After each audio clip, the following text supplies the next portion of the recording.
Hello again and welcome to another figure review.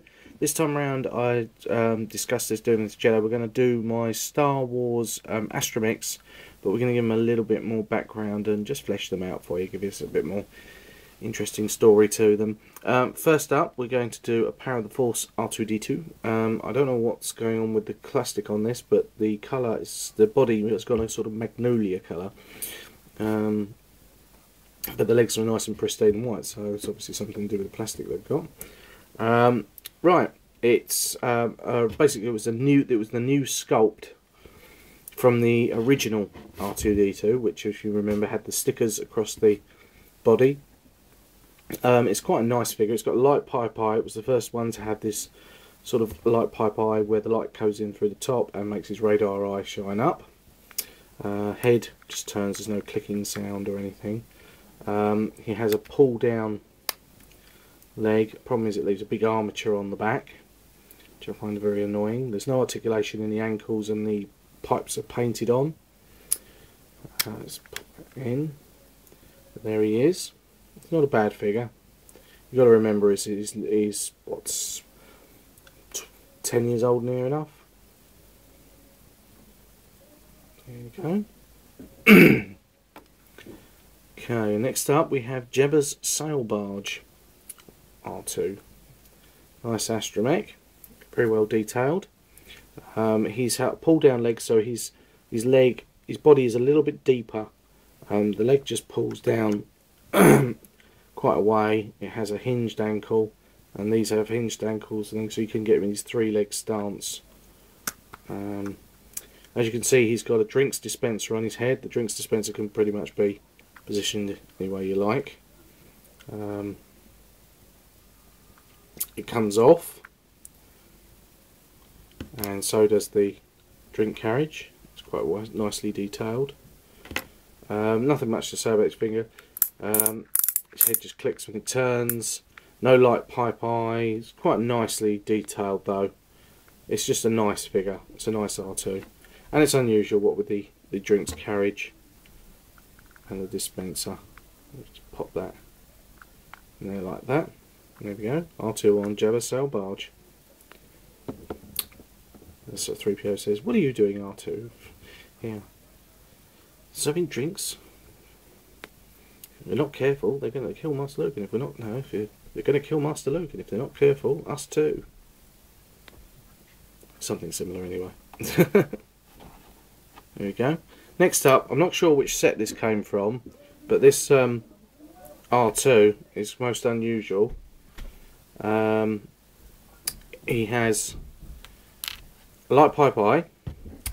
He has no articulation in the ankles, but he does have articulated shoulders. No centre leg. Quite nicely moulded. Plenty of detail. Has a couple of features. If you press one of the sensors on the back of his head, his little sensor scope pops up. Also, if you turn his head, this is his scomp link comes out. There you go. You turn it back in. I have to keep that about centre, so it's half in, half out. And his scomp link and his sensor scope up. And he has some, as you notice, a pole. Has some tools. This is his cutter from when he saws his way out the net on Endor. And also he has a grabber arm that you can fit in, and with that grabber arm comes the lamp that him and Yoda have a fight over. Slot that in like that. There you go. You can do a little diorama with Yoda and him fighting over the lamp. No wheels on the feet or anything, it's just a basic figure. Next up we have the episode 1 where he does the rocket escape with the jets. Not my favourite. He's not moulded head at all. It's just painted on. Has the light pipe eye. Looks like a very cheap head. The same problem with the plastic on this one. It's going a magnolia colour on the main body. Has a pull down leg, as you can see, but it doesn't go all the way up and it's not hinged. What happens is you pull this up and these little rockets pull up into the body like this, and then you turn the head, which then stops the rockets coming down, which puts him in his third leg pose. He's hinged at the ankles And it's unusual because his post hole is in the centre leg. So if you're going to have him on a stand, the only way you can have him on a stand is with his leg down. Not my favourite figure. Not my favourite figure at all. He's probably my least favourite R2 type and variant. Purely because he just doesn't sit right. Anyway, that's Phantom Menace R2. There we go. Next up we have the Saga 06 R2, a much better figure. The sculpt is better, the plastic is better, just the overall quality is better. You turn his head and his sensor scope comes up. This is a feature we've seen on Queen's Amidala's, one of her Starship droids. He's got the light pipe eye. That's R2R9, by the way, who had that feature. Hinged ankles, hinged shoulders. He has a centre leg that just pushes in, like so.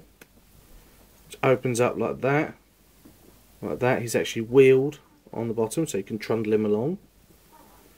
Here we go. Like I said, the only drawback with the wheeled ones is they never sit quite right, so you have to tip the legs slightly forward. It's a much nicer figure. Like I said, it's probably my best R2.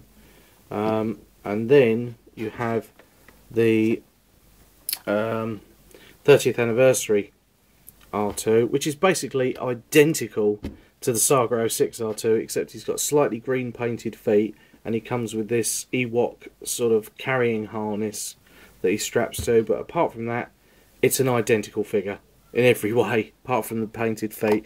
Even the, I think the middle leg has some paint on it as well, if you can see that.